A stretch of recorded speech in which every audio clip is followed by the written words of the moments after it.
right, questions for Des? Back in here, ain't it? Questions for Des? Des, just can you give us overall how the offseason went, and if you are to make another leap this year, what would that look like? Yeah, I mean, I think it was a great offseason. You know, from a body standpoint, skill standpoint, mind standpoint, you know, I feel like I improved in all those areas, and you know, it'll show. You know, I think that our team's in a good spot to have another good year and make another good run, and you know, the work's been put in, so now it's just about coming together and building off of what we did last year. And you know, as for me, I mean, I've done everything that I could this offseason, I feel like, to improve in a few areas, and you know, ready to show it. Des, you said, you know, Zaire was going to be everywhere with you this summer. What's your thoughts on his progression now to this point and where he is going into this season? Nah, I think he's improved a lot. I mean, experience is huge in this league. Oftentimes you see the teams that make the deep runs and, you know, play for championships have multiple years in this league. So the experience that he got last year and how he was able to build off of it this summer and with Summer League, you know, I'm really happy for him and where he's at right now as a person and a player. Hey, Desmond, first of all, congratulations on the baby boy. Just talk about that, man, being a new father now. That gives you another level of motivation. No doubt. I know it did me. So just talk about that and how's your mentality changed and now that you're pops. Yeah, I mean, that changes everything, you know. I mean, obviously I've been playing this game for a long time, and the motivation has always been, you know, for myself, you know, and trying to be the best player that I can be just for my own pride and, you know, for my well-being. But, you know, now it's for him. You know, I'm trying to leave a legacy for him and, you know, hopefully his kids and, you know, everybody. So it's super motivating. And, you know, in those days, you get them dog days, you come home and your little boy smiling at you, you know, everything's cool. You know, I mean, that's first and foremost. Family is everything. And, you know, I'm happy that he's going to be around through this journey. Hey, every year, you know, you'll come in, you'll have a, you know, lack of respect card to play, not on national TV. But this year, you know, you finished second in the West last year. You're on TV a lot. How do you keep that chip on your shoulder and go for an 82-game season? Yeah, I mean, TV, no TV, it don't matter. You know, I mean, I'm gonna carry that same chip, regardless of respect or lack of respect that we get. You know, that comes from the media, and you know, what's in our locker room is in our locker room, and that's what we're fighting for every day. Over here, just Zaire wasn't the only one that you were working with. The rookie class in particular, I believe you had them over at the house like the day after the draft.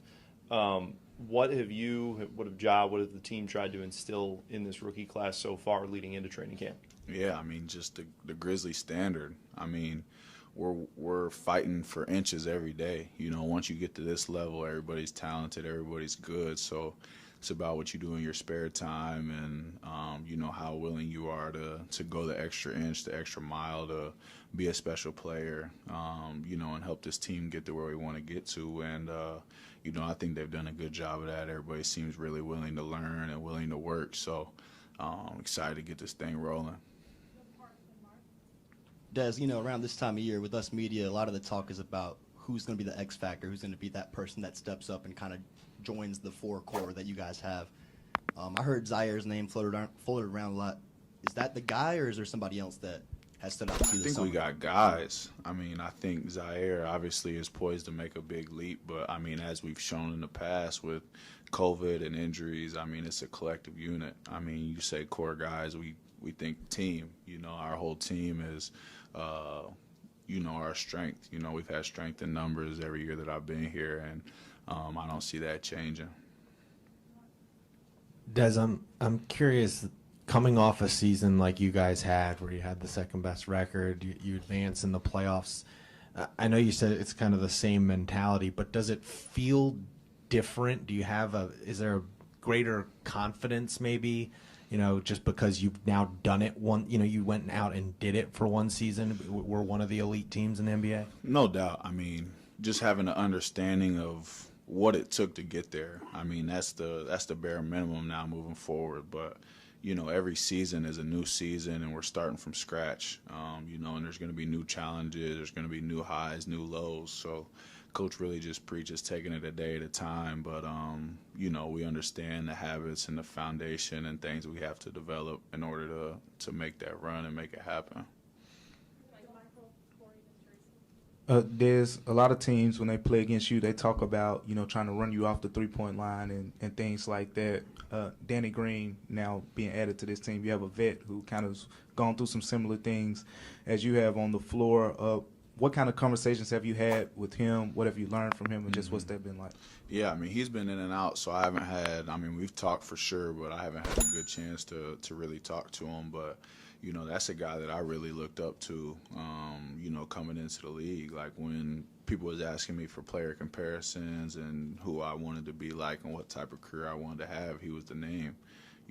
Shot the ball well, good defender, won championships, always on winning teams. I mean, that's the same type of legacy that I want to carry. So I'm sure we'll have a lot of conversations. I'm excited to pick his brain for sure.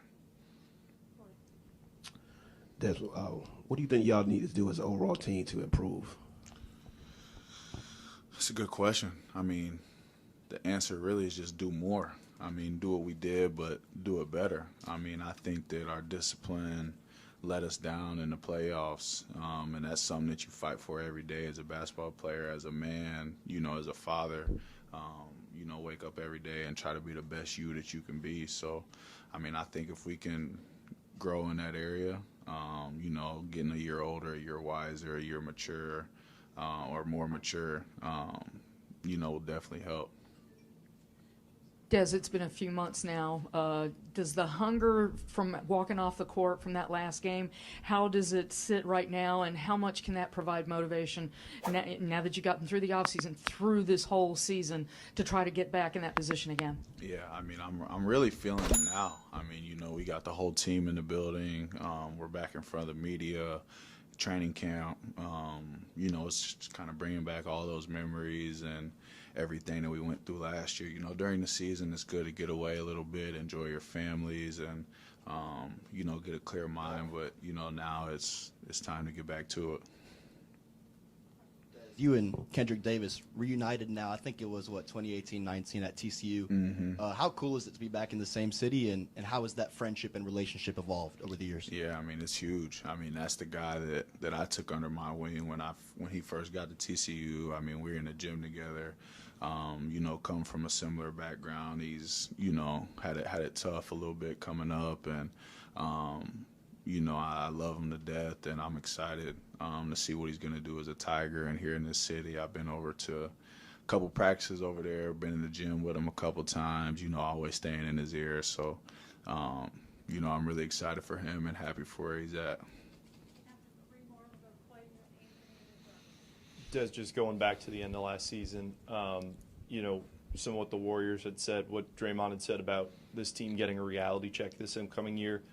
We saw Jaren had that on a chalkboard, I think, in one of the workout rooms in the facility here. Is that something that you guys are using as motivation throughout this offseason?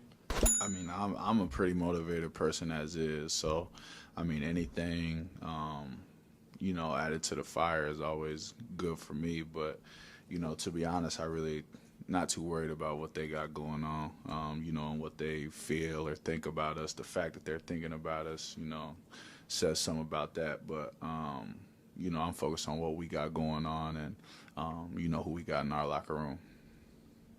Desmond, there have been a lot of stats and numbers going around showing that your shooting percentages lined up with some of the greatest shooters of all time, Steph Curry, Klay Thompson, etc.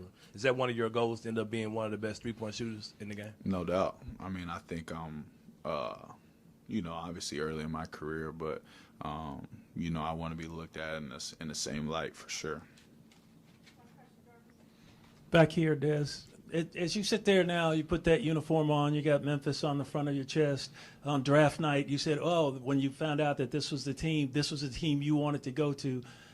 How does it mean to you personally, knowing that you're sitting here on the cusp of something that could be great, and where you came from to get here to help this team do what might possibly be able to do? Yeah, I mean, it's hard to put into words. I mean, you know, life, nobody ever knows where it's going to take you or where you're going to end up. But, you know, Memphis has been great to me. I said it on draft night, and I'll say it again. You know, I'm super happy to be here and thankful that, you know, everything's worked out how it has. And like you said, I mean, we got the chance to do something special. We all stick together and stay hungry. So that's the plan. That's the goal. Appreciate it.